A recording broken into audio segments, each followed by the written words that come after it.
ಆತ್ಮೀಯ ವಿದ್ಯಾರ್ಥಿಗಳೇ ಹಾಗೂ ವೀಕ್ಷಕರೇ, ಇಂದು ನಾವು 7ನೇ ತರಗತಿ ವಿಜ್ಞಾನ ವಿಷಯದ ಚಲನೆ ಮತ್ತು ಕಾಲ ಎಂಬ ಪಾಠದಲ್ಲಿನ ಚಟುವಟಿಕೆ 9.3 ಒಂದು ಪ್ರಯೋಗದ ಮೂಲಕ ತಿಳಿದುಕೊಳ್ಳೋಣ. ಈ ಚಟುವಟಿಕೆ ಕಾಯದ ಜವ. ಕಾಯದ ಜವ ಎಂದರೆ ಒಂದು ಕಾಯವು ಅಥವಾ ಒಂದು ವಸ್ತುವು ಒಂದು ಏಕಮಾನ ಕಾಲದಲ್ಲಿ ಕ್ರಮಿಸಿದ ದೂರವನ್ನು ಆ ಕಾಯದ ಅಥವಾ ಆ ವಸ್ತುವಿನ ಜವ ಅಂತ ನಾವು ಕರಿತೀವಿ.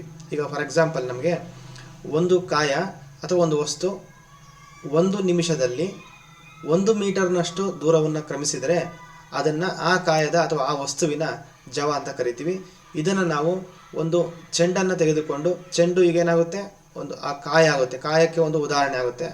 ಆ ಚೆಂಡು ಒಂದು ನಿರ್ದಿಷ್ಟ ಅವಧಿನಲ್ಲಿ ಎಷ್ಟು ದೂರ ಕ್ರಮಿಸುತ್ತೆ ಅದನ್ನು ನಾವು ಆ ಚೆಂಡಿನ ಜವ ಅಂತ ಕರಿತೀವಿ. ಇದನ್ನು ನಾವು ಒಂದು ಪ್ರಯೋಗದ ಮೂಲಕ ನೋಡೋಣ.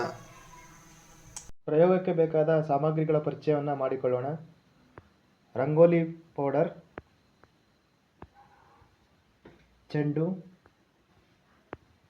Stop watch.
ಆಗಲಿ ಕಾಣಲಿಲ್ಲ. 1 ಸೆಂಟಿಮೀಟರ್.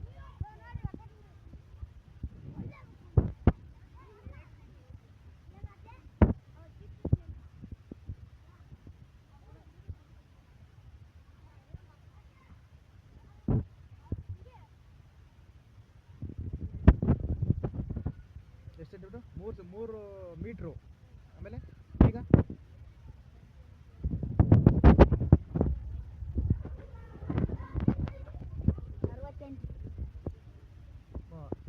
ಎಲ್ಲಿವರೆಗೂ? 68. 3 ಮೀಟ್ರು 68 ಸೆಂಟಿಮೀಟ್ರು.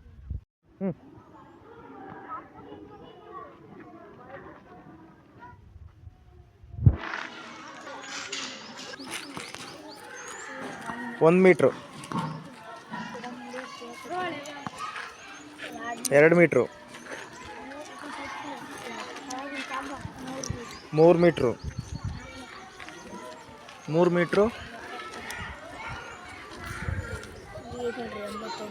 3 metre 81 centimetre. ಮೊದಲನೇ ಸುತ್ತಿನಲ್ಲಿ ಚೆಂಡು ಕ್ರಮಿಸಿದ ದೂರ 2.9 ಸೆಂಟಿಮೀಟರ್, ಅಂದರೆ 2 ಮೀಟರ್ 9 ಸೆಂಟಿಮೀಟರ್ನಷ್ಟು ದೂರವನ್ನು ಚೆಂಡು ಕ್ರಮಿಸಿತು. ಇದಕ್ಕೆ ತೆಗೆದುಕೊಂಡಂಥ ಕಾಲ 3 ಸೆಕೆಂಡ್. ಇದರ ಜವ 0.9 0.96 ಮೀಟರ್ ಪರ್ ಸೆಕೆಂಡ್. ಎರಡನೇ ಸುತ್ತಿನಲ್ಲಿ ಚೆಂಡು ಕ್ರಮಿಸಿದ ದೂರ 3.61 ಸೆಂಟಿಮೀಟರ್. ಇದಕ್ಕೆ ಚೆಂಡು ತೆಗೆದುಕೊಂಡಂಥ ಕಾಲ 5 ಸೆಕೆಂಡ್ನಷ್ಟು. ಇದರ ಜವ 0.72 ಮೀಟರ್ ಪರ್ ಸೆಕೆಂಡ್.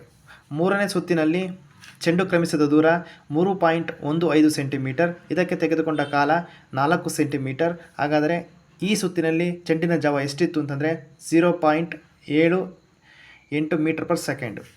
ನಾಲ್ಕನೇ ಸುತ್ತಿನಲ್ಲಿ ಚೆಂಡು ಕ್ರಮಿಸಿದ ದೂರ 3.68 ಸೆಂಟಿಮೀಟರ್. ಇದಕ್ಕೆ ತೆಗೆದುಕೊಂಡಂಥ ಅವಧಿ ಅಥವಾ ಕಾಲ 4 ಸೆಕೆಂಡ್. ಇದರ ವೇಗ ಎಷ್ಟಿತ್ತು ಅಂತಂದರೆ ಜವ 0.92 ಮೀಟರ್ ಪರ್ ಸೆಕೆಂಡ್ನಷ್ಟಿತ್ತು. ಇನ್ನು ಕೊನೆಯ ಸುತ್ತಿನಲ್ಲಿ ಚೆಂಡು ಕ್ರಮಿಸಿದ ದೂರ 3.81 ಸೆಂಟಿಮೀಟರ್. ಇದಕ್ಕೆ ತೆಗೆದುಕೊಂಡ ಕಾಲ 3 ಸೆಕೆಂಡ್ಗಳಷ್ಟು. ಈಗ ಚೆಂಡಿನ ಜವ 1.27 ಮೀಟರ್ ಪರ್ ಸೆಕೆಂಡ್ನಷ್ಟು ಜವ ಹೊಂದಿತ್ತು ಆ ಚೆಂಡು. ಇದನ್ನು ನಾವು ಕೋಷ್ಟಕದಲ್ಲಿ ಬರೆದಿದ್ದೀವಿ. ಧನ್ಯವಾದಗಳು.